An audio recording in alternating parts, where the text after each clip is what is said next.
world has changed. America has changed.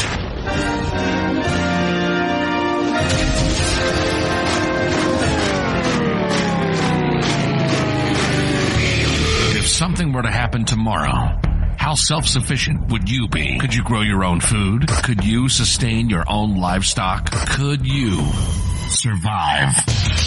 This is the We Grow Our Show with Nick and Don. Nick and Don talk about everything from politics to planting. They cover techniques, methods, and tips on how to not only survive, but thrive. Visit the website at WeGrowOurs.com. Lock and load. This is the We Grow Our Show. Get your grow on. Welcome back to the We Grow Our Show after a much-needed hiatus. Hiatus. What does that mean? It means we took a break. Oh, okay. Because apparently I've been on hiatus from schooling for about 7 years. A sabbatical. Since you were 7 years old, you mean? No, I was like on my way to a degree in mechanical engineering, and then life went ahead and got in the way. See, you learn something new every day. I had no idea you were going to school for mechanical engineering. Oh, yeah. I have to say, though, I went there. I went to NAU, Northern me too. Arizona University. Yes. And loved it. Me too. Very good environment. I didn't exactly see eye to eye with a lot of my professors and the schooling system in general. Now, I'm all for diversity. I'm all for different views. I'm not for the indoctrination of the nation through college education. I couldn't agree more. There's a whole lot of shins in that sentence. Yeah, I know. I went up to NAU. I loved it. I don't think I attended school at all. I was too busy drinking and doing other things. But, I don't drink, so my only option was to go to school. Yeah, that's the other things mainly, but it was a lot of fun. I was working security and had a blast up there. Really? I worked with the NAU PD. I worked security. I did security in Williams and Sedona and a lot of 24-hour shifts and had a lot of fun. And young kid carrying a gun around, right? It was fun. Wow. I had a blast and got to meet some really cool people. So, I loved it up there. I actually got an opportunity to build a used oil refinery for diesel, used vegetable oil for diesel, and built that up. And then everybody else had the same idea, and we couldn't get oil, so it was kind of that sucks. Yeah, it kind of sucked, but I worked for good people and really enjoyed working there. I was a shop manager at a construction company. Up in Flag? No, actually, I was servicing their nail guns and equipment while I went to school up there. Yeah. But the refinery was built down in the valley because most of their work was down here. Gotcha. Built this whole thing up, had it all ready to go, and then we just couldn't get oil at all. Oh, that's horrible. And no McDonald's around, huh? Well, no, we didn't provide grease trap services, and so they need to do that. Yeah, they needed the grease traps cleaned out, and the oil was just kind of part of it. Well, They went from being charged to not being charged to charging. Exactly. That's right. And we couldn't afford to buy oil to do this. It was just dumb. Oh, yeah. Yeah. So anyway, it just kind of fell apart, and I started going to school at MCC, and it just wasn't the same vibe. And I'm like halfway through a degree in mechanical engineering. Cool. I guess we're doing a Nick's history show. Yeah, sorry. I didn't mean to get all, listen how awesome I am. Speaking of how awesome I am, did you know I was awesome? Okay. So I've spent a little bit of time so that's where the television. The gasification alternative energy came from, because you're all into that. No, I've been doing that stuff since I was 12. So that's what got you into wanting to work at a place like that. Yes. Gotcha. Yes. Okay. In fact, it was my stepdad's company that had me Very working cool. for him. Very cool. But while I was there, it was great because that's actually where I came up with the idea of pulverized hydrocarbons for fuel. For fuel. Very good. And as you know, we saw your flamethrower. That's right. So it works. We did the prepper episode. I mean, the kind of more of the truth behind that, and that was more of a display of hydrocarbons and the power of poop than it was a defense weapon. So yeah. So this week, I think we're going to talk about your practical prepper score. Yes. All right. So I hope they don't mind us. That's actually the name of the company, right? Is Practical Preppers. We'll give them credit. Go to practicalpreppers.com. Check them out. Yeah. So we're going to talk about a little bit about the score because there's been a lot of feedback about the score that you got, and it was pretty low. What did you end up with? 55, 45, something like that? 55. So 6 months? Yes. Initial survival time. Yeah. Now that's Doomsday Preppers pulling it up that right did now. that.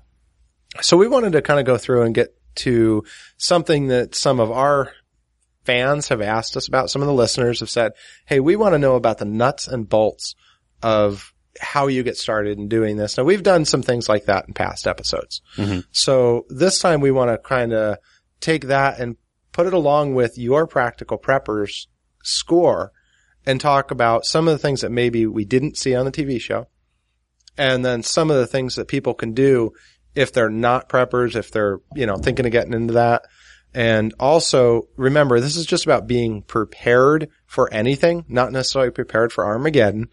But what are some things that you can do to raise your own animals, and what prep should you make for those, even if you're not a prepper, if you're just an urban homesteader? Yeah. And this is the advice I give people. Don't look at me as a prepper. Be a homesteader first and a prepper when you have to be. Right.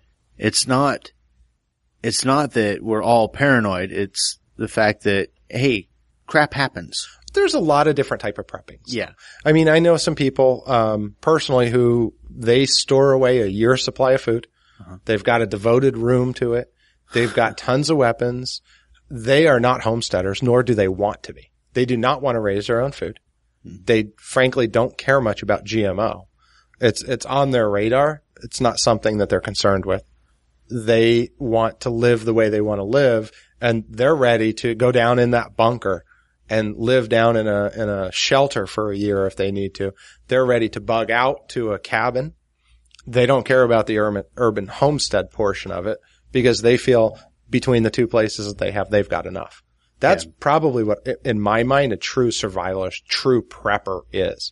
Yeah. But I think the majority of people out there want to prep, want to eat better, want to be more self-sustaining, which is more what this show is too. We're not just geared toward picking up the AK-47s, throwing some MREs on the shelf and being happy with it. Yeah. I got a gun in hand and God in heart. I'm set. Yeah. And there's nothing wrong with that. It's just a different philosophy. Yeah. Everybody's got their styles, the way they live. My thought is one of the things we're lacking in the prepping community is the sense of community. It seems like everybody's got this, as the fit hits the shan, every man for himself. Yeah. And true, there's some militia groups that have gotten together and some things like that are organized. But, honestly, I look at a neighborhood like mine and I'm thinking about going door to door and handing out flyers saying, hey, we've got a plan here. We want to know who wants to raise their own food. Be glad to put on a meeting and just kind of get an idea. That way, when stuff happens, it's not everybody get the heck out of Dodge or the people that stay behind try to steal from their neighbors, all that. Yeah, it's a community. Exactly. Maybe somebody doesn't want to raise their own food, but they want to work with gasification. Exactly. They want to store fuel. They want to store water. Something they're good at. And that they're passionate about. Exactly. Yeah. I grow food and play with gasification. Those are kind of my things. I like control over my stuff. Maybe there's a nurse or a doctor in the community. Exactly. And they've got skills to do something like that. So, yeah, you're right. It is about community. So let's go through the, what are they? Food, water, shelter. Yeah. Well, I'll just list off what they used on me was water, shelter, food, security, energy, and something they called the X Factor, which is just kind of the Doomsday Prepper's gimmick. But let's start with water. Yeah. Water doesn't have to be a complicated thing to store. In fact, one of the easiest systems that I've seen is to buy 6 55-gallon drums and link them together so that when you put water in one, it drains into the next and into the next and then goes down a level into the next and into the next and into the last one, which is lower than all of them. You hook a garden hose up to the top one and you hook a feed line out of your garden hose on the bottom so that every time that you use water, you are using the oldest water that you have and the new water's going into the barrels. And so you have a constant storage of about 330 gallons of water. Yeah. Now, see, being here in the desert, it's something that we need to worry about because water is the lifeblood. Without water, we're all going to die. We've got water problems in Arizona too. Yes. That's been making the news more and more. So we've got water problems. I think conservation out here is horrible. I don't necessarily agree in forced conservation, but at the same time, I see the waste out here and it's just unreal. Yeah. It's depressing to see lawns being grown super green, super tall, getting cut down, thrown in a trailer, and then taken to the dump. Yeah. It's so with that aside, water is huge. Mm-hmm. So depending on where you live, I think would really depend on what you need for water. Out here, we're talking about the 55-gallon drums. I would do IBCs. I've got some plans for almost exactly the same system, but with 6 275-gallon IBC totes. And that's exponentially more water. Yeah. I'm just saying for starting off. Well, what is it that we need per person for water? It's a gallon of water per day, I believe. That's to be optimal health, but honestly, the last time I drank a gallon of water a day was Yeah, well, you're while drinking ago. a lot of other things too. That's But I mean, in a survival situation in Arizona in the summertime, you've got no air conditioning. yeah. If you're at 90 degrees or above, you're going to need a gallon a day. Right. Now, how do we integrate? Let's say, okay, we put an IBC system in. We've got all this water. One of my big things is how do you get it there? How do you fill it? Rainwater? Yeah. Rainwater harvesting? I think that while the sun is shining and the water company continues to feed your house with water, you have a system that always has 6 275-gallon totes on hand. That's a great system. Right. Now, we only get about 8 to 10 inches of rainfall in Arizona, well, in this valley. Is that right? Yeah, 8 to 10 in but that I'll tell range? you, it depends on your roof as to how much you can grab too. Yes. So if you've got a gutter system on your roof, you're already set up. You just need to figure out the harvest points. Now, I want to caution that too, because there's a lot of things about harvesting rainwater, not just for you, but for your livestock, because we've got to throw them in there. The rabbits need water. The quail need water. The chickens need water. Everything that's living needs water. Your aquaponic system needs water. Obviously, So, it's all water. and your garden. So one of the things that I look at is how do we keep that water potable? Because what's coming off your roof may not be potable. I would recommend calling that water non-potable. And boil it, treat it. Exactly. I mean, we use, in the water supplies that we have, I actually use chlorine. We've got, I believe it's iodine, treatments for stored water. Now, I'm only storing water in 55-gallon drums at this point. Yeah. That's one of my preps. We don't have enough to go a long time, but we've got a week's worth of fresh water that's drinkable right now. But if you start adding rainwater, you're not drinkable anymore. Well, and that's why you need to have two different systems. Right. I honestly, and actually I talked with a friend of mine that lives in Payson, Arizona. He talks about different types of mulches that you can put in the ground that will store humidity and water without any barrels or anything like that. It could be illegal where you live too. Exactly. But this mulching system is Nothing not. wrong with that. Yeah. If you have a 10-foot pit that's 30 foot across by whatever, and you've got a bunch of mulch in there, and it just so happens that that's where your drainage goes, Now, sue me. And you know what else is I've seen that's a permaculture. Yep. And that is how you grow trees. Mm. And in fact, if you do that right with trees and with other things, not only can you grow your trees by using the rainwater, but if you watch where your water runs off, even if you're not collecting it, and you can sometimes direct it, or if you watch the runoff where you're going to put that pit, you can build that so that thing will retain a ton, literally tons and tons of water with the right kind of pit put the right way. So that's a permaculture thing. And you've got a great garden now. Exactly. And speaking of permaculture, we're in Arizona. We've got cactus galore. Mm-hmm. Cactus, believe it or not, store a ton of water. Oh, yeah. And you can suck on a cactus and get hydrated. Obviously, you want to get past the tines first. Yeah, I'd like to get somebody like Cody Lundeen on here who the barefoot. Uh-huh. Yeah, he's local in Sedona, so I'd love to get him on to talk about stuff like that. But now, we're talking about your score. What did you get? I got a 16. I think it was 16 out of 20. So how did they give you a 16 out of 20? Because I don't remember on the show seeing anything about water other than your aquaponic system, which they barely touched on. Yes. The system that I got scored so high on was basically basically a condenser coil that was solar powered and would pull moisture out of the air. So as long as you're at 12% moisture humidity in the air or higher, it's going to grab water. And the higher the humidity, the more water it grabs. And it comes out of the air clean. Nice. So this system is pretty cool. And so they scored you on that, but they didn't touch about it on the show. Exactly. And the reason is they had a list of things that they got from me before the show took place. Gotcha. And so do you actively use that? Do you have it running? Well, it not hooked up to the solar. I have it in the house. Yeah. Okay. Because we had a solar person on who was talking about that system. Yeah, that's who I got it from. And what's his name? His name is Chris Fry. Chris Fry. That's right. And episode 3. It was pretty bad. It was all about solar. Yep. So go check that episode out if you're interested in that, because we discussed that. So how do we integrate that? I mean, we want to go to nuts and bolts. I figure this is a good way to do it. Water storage, we've got to feed and we've got to water everything.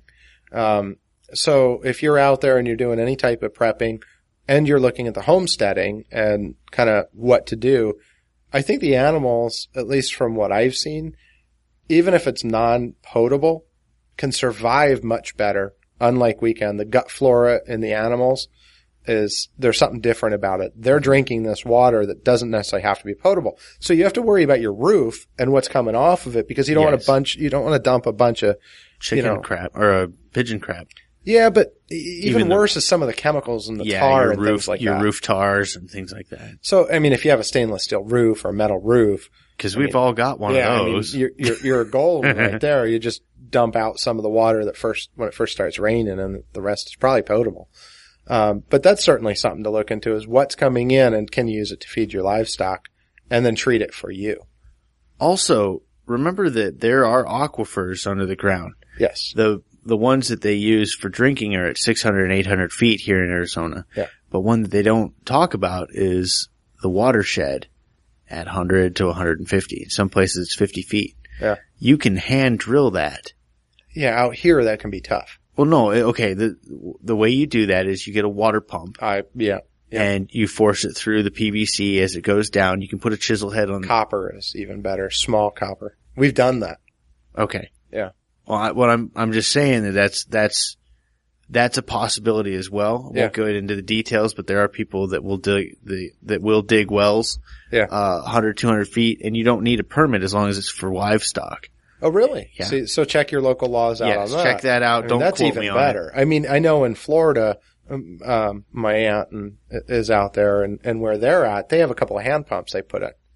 But their water table's at like 20 feet. Yeah, their water I mean, they've put these in themselves, or they had somebody come out, whatever. But they have a hand pump that they can use throughout the farm, a few different hand pumps. So where they put their water for the cows, for the cattle, for the horses, for the goats, what they're doing is, instead of putting in a hose and running at 300, 400 feet or half a mile, some cases, when you're on 40 acres, they're actually just dropping in a hand pump well, and that's what they use to water their animals. So look into alternatives other than just a drinking water well, maybe something like a hand pump, like what you're talking about. And there's a lot of, I'm sure on YouTube and things like that, of how to design and build these things.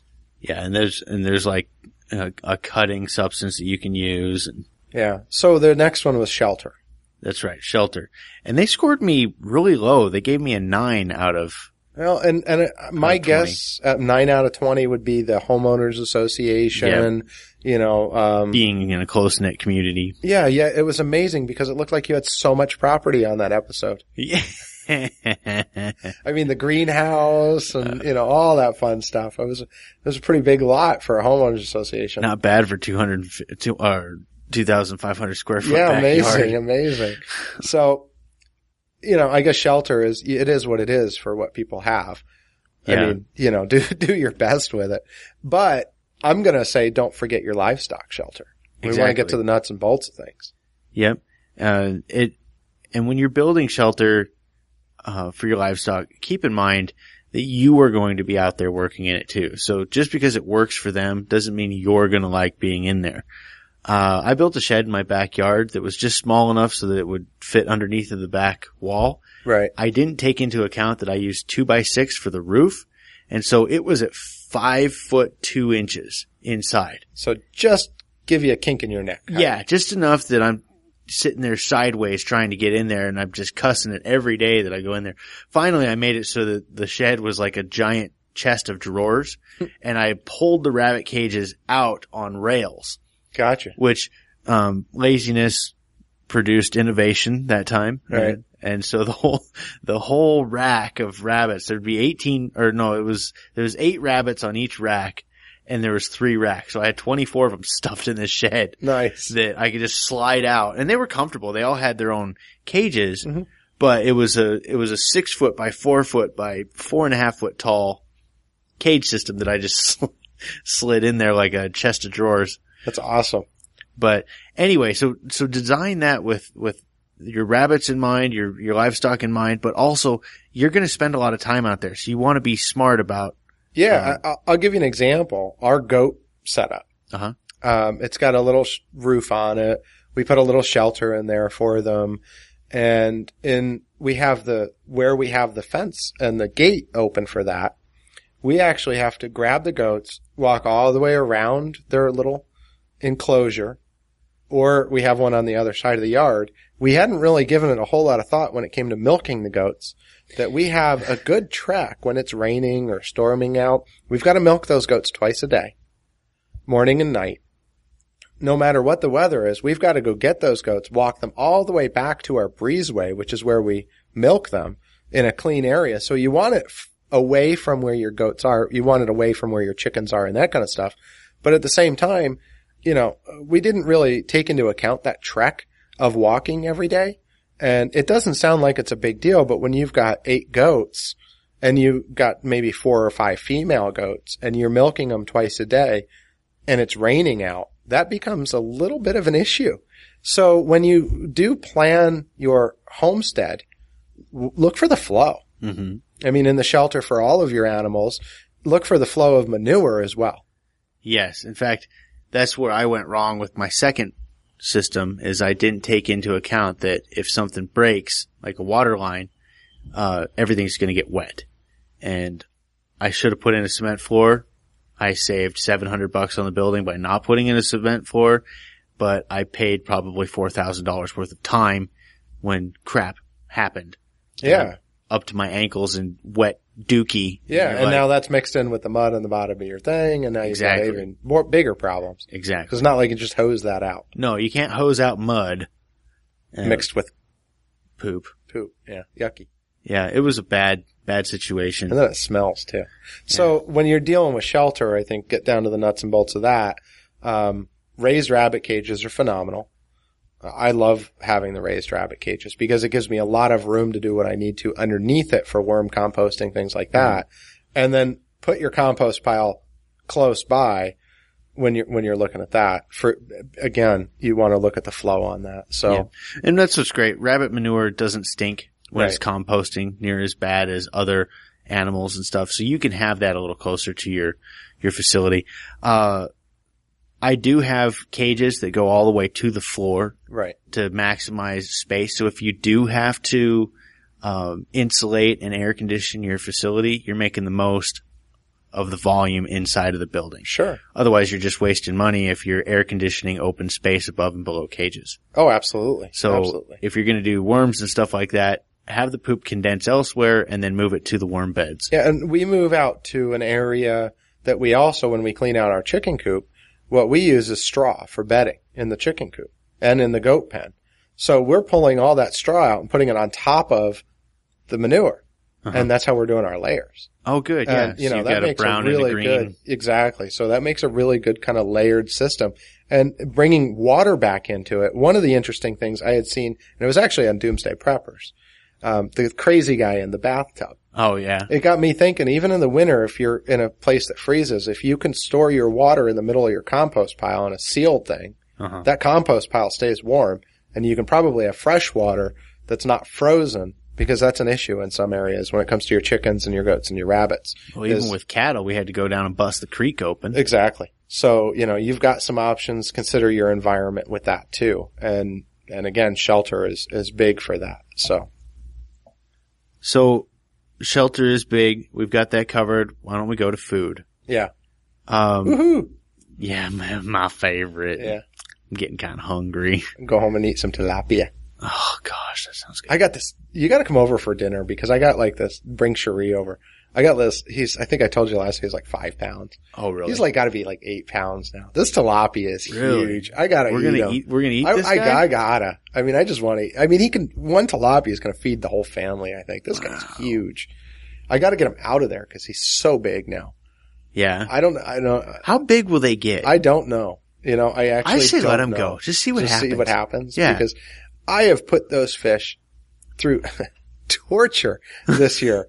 I mean, because you're not cooling. I'm not cooling. I had that dang thing up to 98 degrees in my water. Now I am pumping oxygen in. Okay, yeah. All right, because as your water gets warmer, your oxygen levels can go depletes down. faster because it's hot. And I've got a system that's half dead right now because we've been doing some experimenting as far as the stuff in it. Yeah. We planned it off season, no cooling. We're experimenting. I had chemicals all off. I haven't lost a single fish, and this guy's like a monster now. So I'm wondering I'm like, we figured out how to grow these fish. Well, that's the thing. They're from the Nile. Yeah. The water in the Nile is 90 degrees most of the year. Yeah, we dropped our feeding to once a day instead of twice, and we're feeding him a little bit more too. So he might be stealing some food from some other ones, but all of them are really healthy. Haven't lost a single fish. I'm really happy with the way that's been going this year. So, food, grow it. Right there. Exactly. So, they scored me a 14 out of 20, which I thought was pretty dang low since that was kind of the whole thing you're doing is food. Yeah. I focused on, infinite food supply. Yeah. So you gotta remember to have food for your food. Right. And that is. I want to get into something real before the food for your food. One of the comments, in fact, a few of the comments on the Doomsday Prepper and that we've gotten back was, well, it's going to take them a long time to ramp up. And I want to dispel that myth right now. If you're raising rabbits as a prepper and you think it's going to take a long time to ramp up, what is that time frame? Honestly, I started with 5 rabbits, and within 8 months I had 50 breeders producing 250 baby rabbits a month, and it's about 1,250 pounds monthly. Okay. So, and you can pull, you don't have to go that fast. You could pull the meat out right away. Exactly. So with 5 breeding rabbits, that was 4 females and a male. Right. The 4 females were producing 1,260 pounds. No, 1,200 hold on. Oh, what is it? Yeah, 1,250 pounds a year, I believe it is. So if you cut that in half to 625, that's enough for a family of 3. That's enough for a family of 3 during the ramp-up phase. Exactly. And you're still doubling, if not more, your rabbitry size. Exactly. You're growing exponentially and still feeding your family. At the same time. So no, it does not take long to ramp up. No. I just thought that was interesting that was something that people took out of that, was that it would take a long time. And I don't think they understand bunnies. Yeah, because rabbits are the only... The guy that got me started, he actually was filmed for the show but didn't make it on there. His name's Lynn Bushnell. And he he told me, son, the fastest math you've ever done is rabbits. I believe it. And it was true. Man, Lynn, it seemed like everything he touched turns to gold, but anyway. Even if you run out of cages. Yeah. I mean, other than calling Nick at Hostile Hair, right? That's right. You can go colony style if you have to in a survival situation. Yeah. So, you definitely could. That's something. So what else did they score you on there? I mean, go ahead with your grow food for your food, I guess. All right. So everything's got to eat, even the things that you are going to eat. Mm-hmm. Growing food for your food. Your best bet is seeds. Lots and lots of seeds. I've got 2 55-gallon drums filled full of barley.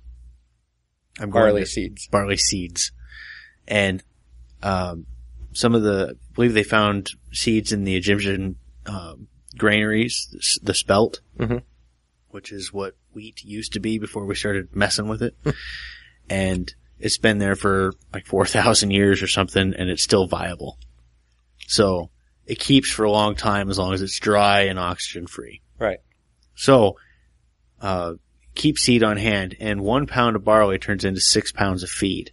Now, out of curiosity, what else can we use that for? I know it's great for feeding almost all of our livestock. Yep. Even the tilapia will eat that stuff. Have you fed it? Yeah, I fed some in there, and I can't say they munch on it too much. They prefer, black soldier flies and fish food. Well, I prefer cupcakes versus greens too. So, they eat, they eat the algae and everything as well. So you can supplement their food pretty easily. But what can you use sprouted barley as far as human consumption? Do you know, is that really good for people too? Is it something we should add to our diet when we're in a prepping situation, or can add to it? Should we? I don't see why not. Yeah. I know that you can use alfalfa sprouts or Brussels sprouts and all of these things you can grow in the same system. And they're all really good for you. I mean, yes. People do this for wheatgrass. I guess that's a good example, right? What's funny is you can buy a little grower that sits on your counter for wheatgrass, and it'll cost you like $100, maybe $200 for a nice one. Well, you're growing like half a pound a day with that stuff. I'm thinking, no, get one of mine and get it done right. You grow 45 pounds a day in a system that's 2 foot by 3 foot by 5 foot tall. That'll fit in a blender. Yeah, well. I don't like wheatgrass, so I'm not even going to go there. No, and neither do I. There's the reason I raise rabbits. Right. I like meat. Rabbits. Yeah. So, what else So, as far as food goes, figure out what your family eats. Figure out what you need to feed your family. And then have what they like, too. Exactly. You want quality of life. Even when the zombies are scratching at the roof of your bunker. Well, I think it's even more important at that point to have something you like. Because when you're stuck inside the house with your family, or you can't go very far, or zombies are scratching at the house, and you want to have a steak. I don't want to be eating MREs. I want a steak. Exactly. So. MREs are good to get you over the hump. Oh, yeah. But you want something good. Yeah. So, figure out what your family likes and prepare accordingly. And then rabbit, quail, aquaponics. Mm-hmm. Quail, can we touch on quail? I mean, quail are awesome because of the eggs. Yep. And the meat, and the fact that a lot of people can't have chickens. That's right. So you do quail cages too. I do. I don't see them on the site, but we've been focusing on rabbits because rabbits is kind of. But if somebody wanted a quail cage, they can. You built my quail cage. It was kind of a prototype, I think, but.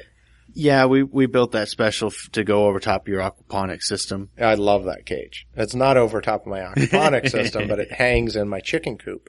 Yeah. And it's phenomenal. And we've got a mouse problem right now. So we talk about, I'm going to go back to shelter. You've seen in fact, everybody, when Nick had his hero shot, saw my chicken coop, which I bought from a neighbor and is in pretty shabby shape. I've got a mouse problem because it sits above the ground on cinder blocks. And and all the food from the quail and especially from the quail. Yeah, the they're messy kind of eaters, wasteful. they come down. So now I've got a mouse problem and I've got a perfect hiding place for them. So when you're planning your shelter, consider the food waste as well as the animal product waste. Yeah. Well, and that's the other thing is when I had my shelter for the rabbits, the mice were eating the poop. Because there's still nutritional value in that poop. But we're getting mice climbing up in the rabbit cage into the food? Into the food, which is why I had to get the covered ones. And the other day I opened one of those. There were 6 little mice inside of the... Like they laid a... No, they were eating. Oh, they were in there eating. I was like, what is that noise? And most of them had scattered. And I opened that thing, and the damn thing right up my arm. Did you scream? No, I didn't, but I stepped on 3 of them. But man, because I was trying to... I'm not happy with that whole situation. So I've got some live traps at my house because we had some mice in the backyard. Even when we moved in, there was mice back there. No rabbits, no nothing back there. Mice. Yeah. Why? I don't know. But I'd catch them and give them to the water turtles. Oh, there you go. And those water turtles are, it's like miniature Jaws. And I guess when you're doing homesteading and urban prepping, I don't want to kill everything. No. I figure there's a natural balance somewhere. Yep. But why not use those mice? I don't think our mice carry a ton of diseases. No. I mean, they're pretty well fed. They're non-GMO fed. They're non-GMO. I mean, they're eating everything in my property. I know they carry diseases, but I'm guessing that allowing the chickens to eat some of the mice every once in a while isn't going to spread the bubonic plague. No. But at the same time, I don't want to be overrun with 1,000 mice because then we will have issues. Exactly. And the more mice you have, the better chances of you having disease. Yeah, and you get the overpopulation. Fleas and, that kind of thing. So, but what's great is the mice that have been stealing from me, I catch them and I put them back to work. Right. They get thrown in, the turtles eat them, the turtle waste goes into non-food, plants that I'm planning on growing. I want to do, what do you call that? Like a leach field, but a wicking bed to grow different grasses that can be fermented. Gotcha. And that's for fuel. That's for fuel. Nice. Which brings us to our next topic, energy. First off, the show did a horrible job of portraying, I got one thing in there. I'm an alternative fuels geek, but I built a flamethrower because that has to do with alternative fuels. Thank you for making that jump. There was no explanation to why I even said anything about alternative fuels. They might as well have said, I'm a major pyro. Well, and that part that they cut out was where I was filming with you for 2 full days. Ugh. And it was the best part of the show, not because I was in it. Oh, yeah. Well, you definitely added. I think 60% was because you were in it. Sure. I'm flattered. Dork. No, the part that they cut out was gasification. And we're going to do a whole episode on gasification with some pretty dang good gasification experts too. Yes. So I don't want to get a whole lot into that, but they missed that. The whole energy thing score is a little low in my opinion because you're running a generator off of rabbit poop. For God's sakes, how do you not score that higher? Yeah. And I don't understand. They gave me where is it? A 5. Out of 20. 5 out of 20. I think that's what it was. Well, there's actually a space on here. It doesn't look like there's anything there.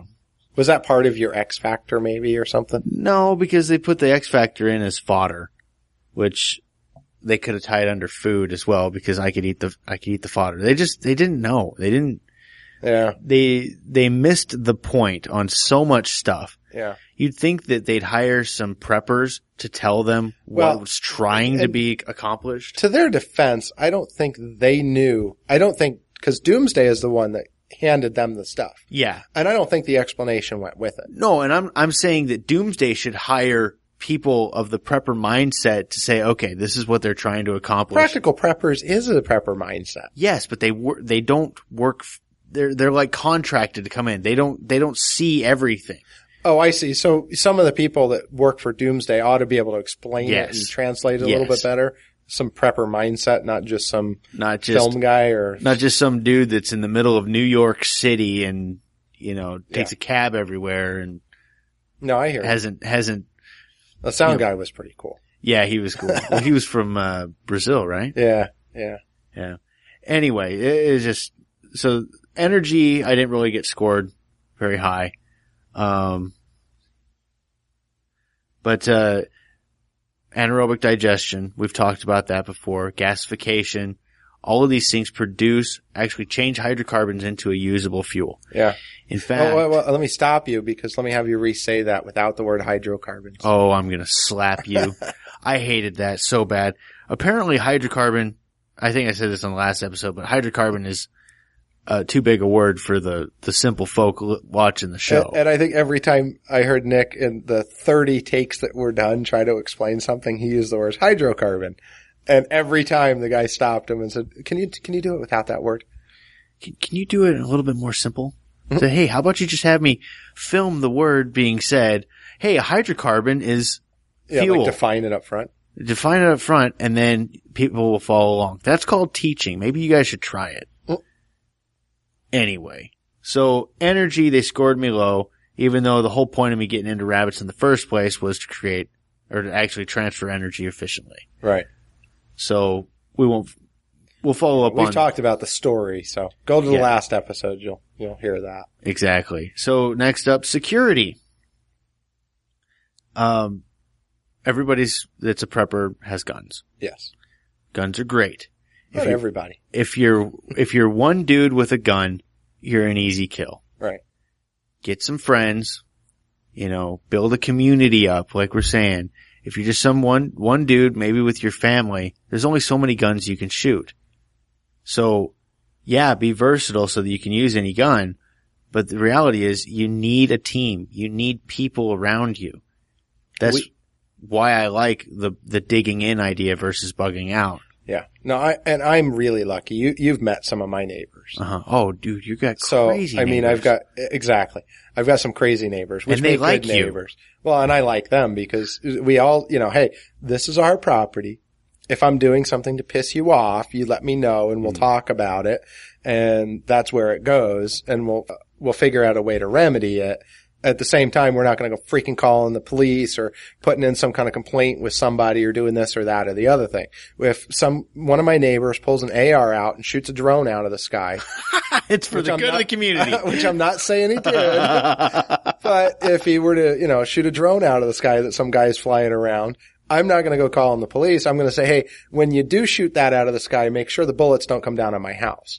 That's what a good neighbor does. There you go. So. That's awesome. So if you're getting started into the prepping, think of home defense first. If somebody comes barreling through your door, what do you want to have in your hand? That's debatable, but go to the range, feel out some guns. You can rent guns there. We've got to do a weapon episode one of these times. The poor liberal gardener that's been trying to listen through this right now is I didn't know we had a liberal gardener. Sorry. Yeah, we've got a liberal garden. It's where we grow them. Yeah. No, I'm just saying that, okay, guns are a big part of I like guns. I've been hunting forever. My dad is actually pretty left of center and still has a bunch of guns. So, well, one of the things we're looking at as a family is bow and arrow. My kids want to do bow. So I was thinking the other day, maybe we should all get a bow and go out and start trying that. I wouldn't mind a nice crossbow. I'm not big time. I used to shoot, but I haven't done it in a long time.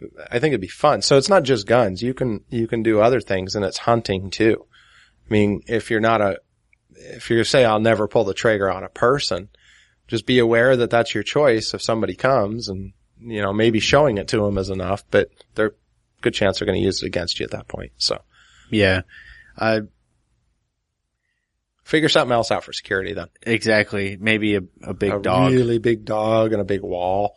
Yeah. Something. I don't know what you can do, but I think guns are a big part of prepping, and I think guns are a big part of urban homesteading. Mm-hmm. We have animals that come in, and I will not hesitate to shoot them.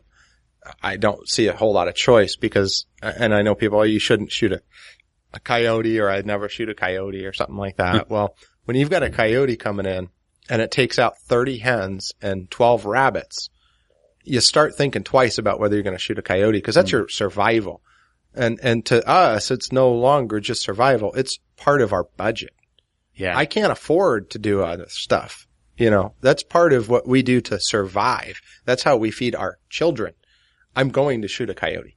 Yeah, it's threatening your livelihood, not because it's going to bite you or attack you. It's taking your food. Yeah, I'd rather scare it away. Yeah. And if I can scare it away the first day and the second day and it doesn't come back, that's fine. If it keeps coming back and it's killing my chickens, I'm done. And to be honest with you, I hunt coyotes. I do too, but they eat cattle. The government thought it would be real cool to bring in coyotes to bring down the deer population, but deer are really hard to catch. So what do? They go after livestock. Yeah. Baby calves. Yeah. My dad's farm, a coyote that steps on his property is dead. He raises dogs just to chase them. Yeah. So. The dogs are a really good defense. Exactly. Good food supply too. No, I won't go there. Did you just do that? You did, didn't you? I did. Well, actually, yes, without eating the dog. My dad has a beagle, a long-legged beagle. That thing will catch rabbits and bring them to you. Heck yeah. And it is awesome because then you don't have Jack Russell Terriers. Yeah. They're really good, like mice dogs and rabbit dogs. They'll go down in the hole and bring it out. Yeah. So a little terrier like that, they're yappy. They'll let you know. They'll alert you. We have a little terrier, a little chihuahua, so I don't know what he's good at other than yapping. But when the big one barks and gets woken up from the little one, because he's a lazy dog. Yeah. People will stop. Yeah, it's a little deeper when you hear that pow, pow, pow. It's nothing but with a you're going to be. I told you I put on a mask the other day and walked in the house. Oh gosh. And the border collie, he went and peed in the corner. He was done. The Chihuahua yapped and ran behind Angie's legs. Tucker, the big dog, came right up to me, and I took my mask off because I was afraid he was going to bite me. So he stopped me. And I know the dog. And he he didn't quite come after me because I was still in the right clothes, and I think I have the right smell. But he was going to have no part of me coming in with that mask on. My dog was going to chew my face off because I started speaking Spanish. She never heard that before. I lived in Mexico for a few years, and when I came back, my dog was really happy to see me and everything. Well, about a month goes by, and I walk into the other room, and I start speaking in Spanish. She came unglued, flying around the corner, ready to just deal death to some poor Mexican. And she was very confused when she saw it was me standing there. Well, she thought there was somebody in her house that did not belong. I was like, Mom, why did you teach the dog to be racist? No, just kidding. No, she just, it didn't sound like me. Right. She thought there was somebody else in the house. So I started speaking to her in Spanish so she knew that I had a new voice. There you go. Anyway. So what else? The X Factor? The X Factor, we covered fodder. 1 pound of barley becomes 6 pounds of feed in 6 days. Yeah, my mom's actually just ordered a system for fodder, to help feed the chickens. Which I just heard that it shipped today, so it should be coming. So Mom, when you're listening, you should already be up and running. Exactly, hopefully. So, that's it for that. On another note, remember, this is something that my wife and I talked about a lot. You're prepping for you and your family. How far out do you want to prep? I'm not saying longevity of your family, but how far do your preps need to reach to bring in, intermediate family, friends, neighbors? I think they need to reach pretty far, because I have a problem if somebody comes to my door hungry that I don't know. Mm-hmm. I'd really rather feed them than turn them away. Yeah. And so with that in mind, what's the best way to prep for those people? Get educated yourself and talk about and educate those people that you love. That's right. Each one teach one. In fact, what was it? 2 weeks ago, we do a family home evening, and my parents actually set it up to where the kids that have moved out, we change off every month. We get together and do a family home evening. And, it's usually religious. We talk about different doctrines and stuff, but I'm not exactly the Bible thumping type. And so my family home evening, we came up with a preparedness plan for our intermediate family. I think there's a lot to be said for having a plan. Yeah. And it's not just for the preparedness, but for the homestead, for what you're going to do, for how far you're going to reach, for all of that. One of my philosophies is if somebody comes hungry, I'll feed them and put them to work and teach them how to do it. You're going to leave with a full belly and blisters. Exactly. Come figure this out and then go teach some. Now you've got a skill. You can go teach the guy who's hungry down the road. Exactly. And then they aren't coming and knocking on your door. Yeah. So community. That is the key to this, is the more people that know how to do it, the less dependents you're going to have knocking on your door. And the best way to teach people is to send them to www.wegrowharvest.com. Did I just go there? Your segue was working pretty good until you started giggling like a little schoolgirl. I couldn't help it. No, send them over. Let them listen. I knew you'd give me a hard time about it, but no, I mean, seriously. You know me. I'm a shameless self-promoter. I'll be the first one to admit that. And wait, there's more. And wait, if you sign up today. No, okay, I gotta tell you this story. This was awesome. I got a random text. Like, you ever get queued in on like 50 texts at the same time? Yeah. From some dude you may have met or may not have and just got your number. Let me see if I can find it real. Oh gosh, where is it? I'm trying to pull it up. Okay. This guy sends out a random text and it says, "God's not dead." And there's like 50 people. And I'm like, all right, well, I'm religious. That's cool. And before anybody else replied, I put on there, "Agreed. But does he still love me even though I teach people to eat rabbits?" HostileHair.com. Oh, love it. And so all 50 of these people get this random text about somebody teaching them to eat rabbits. Oh, that's so good. Talk about taking something like that and turning it. And I was just thinking, oh gosh, I hope God has a sense of humor, because and then the guy's like, yes, he still loves you. He was serious too. Oh yeah. And I'm like, oh, and then I wrote, whew, cause I wasn't going to stop. LOL. And then the dude, what's cool is he texted me back. He said, keep prepping. And I don't know who this is still. Right. Like it's just a random 623 number, which is West Phoenix. But anyway, from that, this other guy, texts me and says, F you effing homo, go F yourself. And I was just laughing. I'm like, I don't know what same is, but what same of what? Homo means same. I don't get it. It was just great. Messed with him for most of Sunday. Yeah. Well, on that note. Yeah, on that note.